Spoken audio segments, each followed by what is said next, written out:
Students, my self Bhavini Chauhan. आज हम बाय नवाज बाय टाटा इंग्लिश मीडियम से हिंदी का सेशन ऑनलाइन पढ़ेंगे।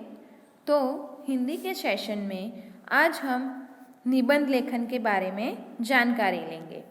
तो आज हमारा विषय है निबंध का मेरे प्रिय नेता। तो मेरे प्रिय नेता के बारे में हम आज पढ़ाई करेंगे, ठीक है। तो सबसे पहले निबंध लेखन आपको कैसे लिखना है वो मैं आपको पहले बता देती हूँ। तो सबसे पहले निबंध का चुनाव करना है, मतलब कि दिए हुए विषयों में से किसी जो विषय दिया है उसको पहले चुन लेना है जिस पर तुम अच्छी तरह से लिख सकते हो, है ना। उसके बाद दूसरा टॉपिक है रूपरेखा का विस्तार। तो हमें जो निबंध की कच्ची रूपरेखा है तो हमारी पुस्तिका में अंतिम पृष्ठ पर तैयार करनी है, मतलब कि जो मेन पॉइंट्स है उसको लिख लेने हैं। जो हमारा विषय है उसके हिसाब से सभी संकेत यानी कि पॉइंट्स को क्रम से लिखना है। फिर हमें हमारा निबंध लिखना प्रारंभ करना है, मतलब स्टार्ट करना है। तो निबंध का प्रारंभ आकर्षक होना चाहिए और विषय से संबंधित होना चाहिए। जो आपको विषय दिया है, जैसे हमारा आज का विषय है मेरे प्रिय नेता, तो उसके बारे में ही हमें लिखना है, नेता के बारे में ही लिखना है, ठीक है, नहीं कोई कर्मचारी के बारे में। समझ में आ रहा है ना? ओके। तो ऐसे हमें प्रारंभ करना है। फिर मध्य भाग, तो उसमें क्या करना है, तो निबंध के मध्य भाग में क्रमशः विषय संबंधी बातें लिखनी है। फिर अंत कैसे करना है, तो निबंध का अंत प्रभावशाली होना चाहिए और छोटा होना चाहिए, है ना। तो यहाँ संपूर्ण निबंध का तात्पर्य या फिर वक्तव्य 1-2 वाक्यों में ही हमें लिखना है, ठीक है। समझ में आ गया? तो इतनी बात हमें याद रखनी है निबंध लिखते समय। तो आगे देखते हैं हम मेरे प्रिय नेता के बारे में। मेरा प्रिय नेता, तो बच्चों यहाँ पर निबंध लिखा हुआ है, वो मैं पढ़ रही हूँ, आपको सुनना है, समझना है। बाद में आपकी नोटबुक में जो ग्रामर पार्ट हमने पीछे बनाया है वहाँ पर आपको टाइटल लगा के लिखना है, ठीक है। मैं आपको PDF सेंड कर दूंगी, है ना। हमारे देश में कई नेता हुए हैं, हमारे देश में कई नेता हुए हैं। इन सब में मेरा प्रिय नेता, देखो यहाँ पर जो निबंध का टॉपिक है मेरा प्रिय नेता कौन है, तो हमें एक चुनाव करना है कि मेरा प्रिय नेता कौन है। नेता तो हर साल चेंज होते हैं, है ना, हर कुछ सालों में बदलते रहते हैं। तो इन सब में से हमारा प्रिय कौन सा है वो उसके बारे में लिखना है, किसी एक ही।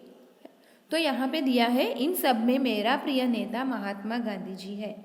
उनको सारा भारत नहीं किंतु सारी दुनिया पहचानती है। महात्मा गांधी जी का जन्म, फिर उसके बारे में लिखना है, ठीक है। तो महात्मा गांधी जी का जन्म पोरबंदर में 2 अक्टूबर 1869 को हुआ था, 1869 को हुआ था। उनका नाम मोहनदास था।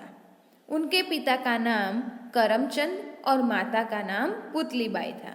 उनकी पत्नी का नाम कस्तूरबा था। गांधी जी हमारे देश के सबसे बड़े नेता थे। भारत की उन्नति करने के लिए और अंग्रेजों की गुलामी से मुक्ति दिलाने के लिए उन्होंने अपना सारा जीवन समर्पित कर दिया। वे हमारे राष्ट्रपिता थे। वे राष्ट्र की भलाई के लिए जिए और राष्ट्र के लिए ही मरे। तो उनके बारे में ये हमें पैराग्राफ बनाकर लिखना है। जब भी हम नया कुछ लिखना स्टार्ट करें वहाँ से पैराग्राफ बनाना है, ठीक है। आगे देखते हैं। तो गांधी जी का जीवन अनेक आदर्शों से भरा हुआ था। सादगी, त्याग, संभव, दया, सत्य, अहिंसा और विरल प्रेम से उनका जीवन भरा हुआ था। उनके इन गुणों से वे दुनिया में महान और वंदनीय बन चुके। गांधी जी का देहांत, देखो यहाँ से नया पैराग्राफ है। गांधी जी का देहांत 30 जनवरी 1948 को हुआ। आज प्यारा बापू हमारे बीच नहीं है, मगर उनके कार्यों को हम भूल नहीं सकते। वे अमर बन चुके हैं। मेरा प्रिय नेता महात्मा गांधी जी अमर रहो। ऐसे हमें अंत में लिखना है, ठीक है।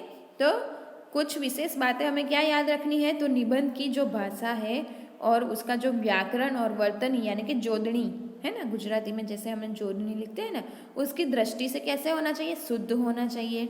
निबंध के वाक्य सरल और स्पष्ट होने चाहिए। निबंध में सरल और परिचित शब्दों का ही प्रयोग करना चाहिए और उसमें हमें विराम चिन्ह भी याद रखना है। देखो यहाँ पर सादगी, फिर कॉमा दिया है, अल्प विराम है ना, त्याग, जैसे जैसे हम एक्सक्लेमेटरी मार्क, पूर्ण विराम हम लिखते हैं तो उससे हमारा निबंध आकर्षक बनता है। ठीक है, तो ये सब बातें हमें याद रखनी है। निबंध में कोई बात या विचार बार बार नहीं लिखना है, एक वाक्य हमें एक ही बार लिखना है। ठीक है, संकेतों या विचारों के अनुसार हमें क्या करना है, तो निबंध में 4 या 5 परिच्छेद होने चाहिए, मतलब पैराग्राफ होने चाहिए, 4 या 5 पैराग्राफ होने चाहिए। ठीक है, निबंध की लिखावट स्वच्छ और सुंदर होनी चाहिए। लिखने के बाद निबंध को एक बार पूरी तरह से ध्यान से हमें पढ़ लेना चाहिए। ठीक है, और यदि कोई भूल रह गई हो तो उसको सुधार लेना चाहिए।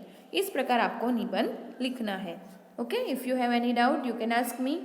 फाइन, कुछ भी नहीं समझ में आया हो तो आप लोग मुझे पूछ सकते हो। और ये निबंध आपको व्याकरण की नोटबुक में जो हमने पीछे के पार्ट में पार्टीशन किया है वहाँ पे लिखना है। Okay, thank you.